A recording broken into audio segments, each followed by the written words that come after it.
Buenos días, nosotros somos el equipo número 6, el cual está integrado por Liliana Juárez, Andrea Camal, Jesús Martín y Melanie Nick. Antes de empezar con el tema principal del video, me gustaría empezar con una breve introducción sobre la tradición románica, o también conocida como romano-canónica, romano-germánica o de Civilao. En esta tradición están integrados los países cuya ciencia jurídica se ha elaborado sobre los fundamentos del derecho romano y de la tradición germánica, los cuales se unieron en el occidente de Europa durante el siglo VI. También se puede decir que es considerada la más antigua de las que actualmente existen, ya que tiene orígenes cercanos a la creación de las 12 tablas en Roma, a mediados del siglo V a.C. Asimismo, es la familia más difundida en el mundo, principalmente Europa y Latinoamérica. Dicho lo anterior, establecemos que el tema principal del cual se hablará en este video es la clasificación del sistema jurídico y el derecho privado y público en relación con la tradición románica. Esperemos que la información utilizada y expresada durante el video sea de gran utilidad y aprendizaje para todas las personas que lo reproduzcan y está elaborado con fines académicos. A continuación les vamos a hablar sobre la clasificación de los sistemas jurídicos, los cuales se dividen en 4 puntos muy importantes, pero yo les voy a hablar sobre el sistema europeo continental. Este tipo de sistema se encuentra basado en la aplicación como fuente directa de la ley, lo cual significa que toda fuente que produce derecho se convierte en ley, siendo la institución vinculante que se aplicará en los diversos casos concretos que ingresen a la esfera del derecho.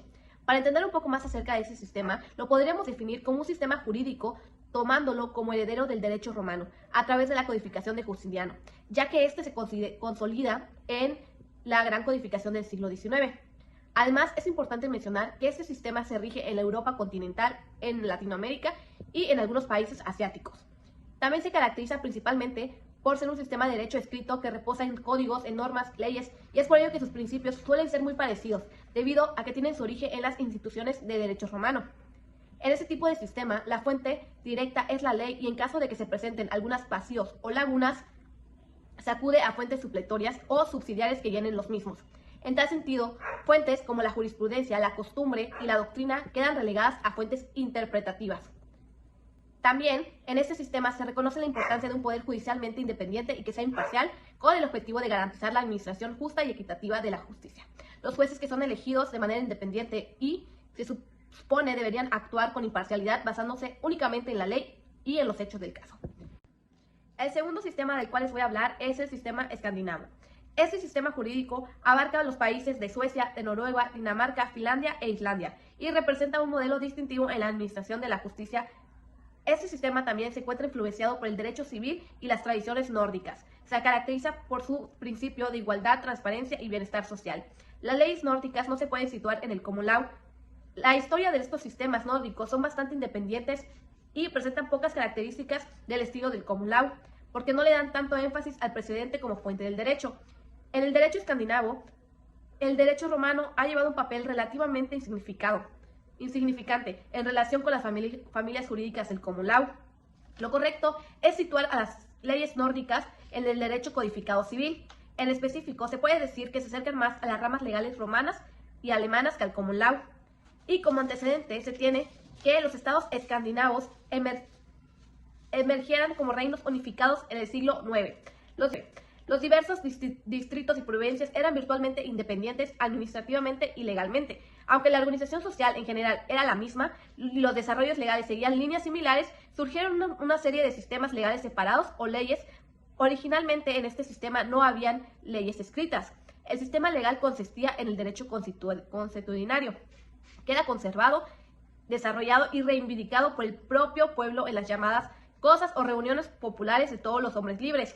Entre los siglos XI y XIII, las leyes consuetudinarias provinciales fueron registradas por escrito y estos escritos en su mayoría de las veces eran compilaciones privadas, pero ocasionalmente eran instrucciones de la ley del rey.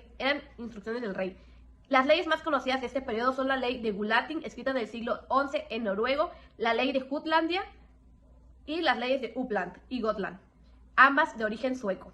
Otras comunidades y estados escandinavos siguieron el ejemplo. Las primeras leyes o códigos no tenían el carácter de los códigos civiles tal como se entienden hoy en día. El tema que veremos es el sistema latinoamericano. Dentro de este podemos encontrar países como Argentina, Haití, Guatemala, Honduras, México, entre otros. La influencia del sistema jurídico romano en América Latina es de manera significativa y varios aspectos se han sumado al sistema legal de la región. Uno de los mayores ejemplos está en los principios fundamentales del derecho. Estos principios jurídicos, como lo son la buena fe, la equidad, la justicia natural, la propiedad privada, la responsabilidad civil, entre otros. Otro aspecto, por ejemplo, es el derecho civil, pues los códigos civiles de muchos de los países de América Latina están influenciados por los principios del derecho romano, especialmente con respecto a los contratos, propiedad, sucesiones, obligaciones, responsabilidad civil. La jurisprudencia romana también es otro aspecto muy fundamental dentro de América Latina, puesto que obras de juristas como Ulpiano, Gallo, Papiniano y Justiniano han sido estudiadas y valoradas como fuente importante de derecho. Otro aspecto crucial es la adopción de los sistemas judiciales, pues aunque existen ciertas adaptaciones y modificaciones, la estructura de los tribunales y la división de competencias judiciales en Latinoamérica reflejan la influencia del sistema judicial romano. Por último, y siendo parte fundamental, es la enseñanza del derecho. La educación jurídica ha sido de manera tradicional parte integral de la educación jurídica de América Latina. Los estudiantes de derecho suelen estudiar las fuentes del derecho romano y su influencia en el desarrollo del derecho contemporáneo de la región. El último sistema es el sistema latinoafricano, el cual, al igual que en América Latina, se ve influenciado de manera importante, ya que comparte historia colonial y legados jurídicos comunes debido a la colonización europea. Por lo tanto, al igual que el anterior, se comparte la misma influencia como son las codificaciones de leyes, de sistemas legales, que a menudo están basados en el derecho romano o en el derecho civil derivado de él.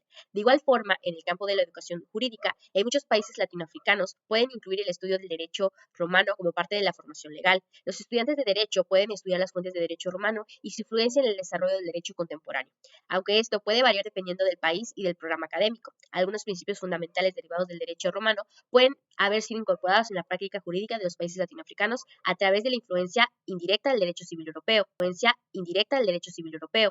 Aunque la influencia del sistema jurídico romano en los países latinoafricanos puede ser menos directa que en América Latina, aún se pueden identificar ciertos aspectos en los que se ve influenciada y han dejado una huella importante, especialmente a través de la colonización y la adoptación de sistemas legales derivados del derecho civil europeo. Sin embargo, es importante tener en cuenta que la historia y el desarrollo de cada uno de los países latinoafricanos son únicos y pueden haber sido influenciados por una variedad de factores adicionales.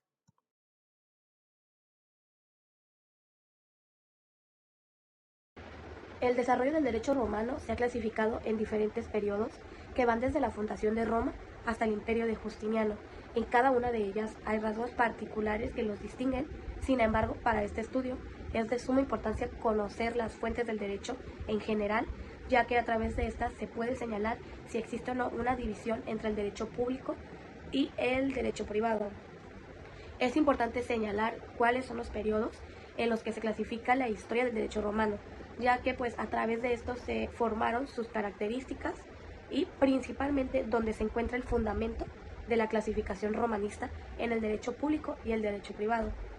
Y pues para entender esto desde otro punto de vista, la tradición neorrománica tiene su base en el derecho y de la tradición germánica. La norma se crea previamente y se aplica a los casos. Esto quiere decir que tanto las leyes, la forma de gobierno y la organización actúan en conjunto. Y para comenzar, vamos a definir cómo publicum ius es aun an statum rei romane spectat. Esto es conocido como derecho público y es aquel que se relaciona con el gobierno de los romanos, y esto se divide en 3 puntos de relevancia, los cuales son sacro. Esto se refería al culto de los dioses y a sus diversos ritos o sacrificios. Número 2, los sacerdotes. Esto se refería a la forma de cómo se organizaban, sus funciones y prerrogativas. Número 3, magistratus. Se encargaba de regular su número, naturaleza y atribuciones, es decir, la competencia y la organización de las asambleas populares y del Senado. Dicho esto, dentro de la tradición neorrománica, el derecho público entonces se refería al gobierno, a la organización y a las funciones del Estado, así también como a las relaciones con los particulares y las que pudieran mantener con otros estados. Las normas que formaban parte de este derecho no podían ser modificadas por acuerdo entre particulares. Es decir, entonces que también existía la figura del ius publicum, que ésta hermanaba los órganos del Estado, los cuales expresaban la voluntad del pueblo. Y pues bueno, entonces el derecho público atiende las relaciones de supra y subordinación. Es decir, que entonces se puede mencionar una teoría importante que se involucra dentro de esto, que es la teoría del interés en juego. Y pues bueno, esto nada más quiero mencionar que se refiere a la división señalada por los romanos. Es considerada como una teoría subjetiva, ya que se considera el derecho público como un conjunto donde los individuos quedan en segundo plano, en tanto que el derecho privado tiene por objeto exclusivo el propio individuo. Para empezar a entender un poco mejor el tema, debemos saber que en el derecho neorromanista, tanto en el derecho privado como en el derecho público, se ven influenciados por los principios y conceptos del derecho romano reinterpretados en un contexto contemporáneo. Ahora bien, como había mencionado al inicio, el derecho privado también es parte de la tradición neorrománica, por lo que es importante definirla, por lo que el derecho privado, privatum quod ad singularum utilitatem pertinent, el derecho privado es el que se refiere a la utilidad de los particulares, es decir, el que reglamenta sus diferentes relaciones y actividades. Desde el enfoque de la familia neorrománica, tanto en el derecho privado como en el derecho público, se ven influenciados por los principios y conceptos del derecho romano reinterpretados en un contexto contemporáneo. Teniendo en cuenta la forma de dividirse, el derecho es la tradición neorrománica. Ahora bien, el derecho privado neorromanista se refiere a las normativas que regulan las relaciones entre individuos en el ámbito privado, como los contratos, las propiedades, las sucesiones, obligaciones, entre otros. En este sentido, el derecho privado neorromanista puede incorporar principios romanos como la autonomía de la voluntad, la buena fe, la responsabilidad contractual, entre otros, para interpretar y desarrollar normativas en estas áreas. Desarrollando un poco mejor el tema, para entender el derecho privado con base a la tradición neorrománica del derecho. El derecho privado neorromanista se refiere a una corriente jurídica que busca aplicar los principios y conceptos del derecho romano en el ámbito del derecho privado contemporáneo.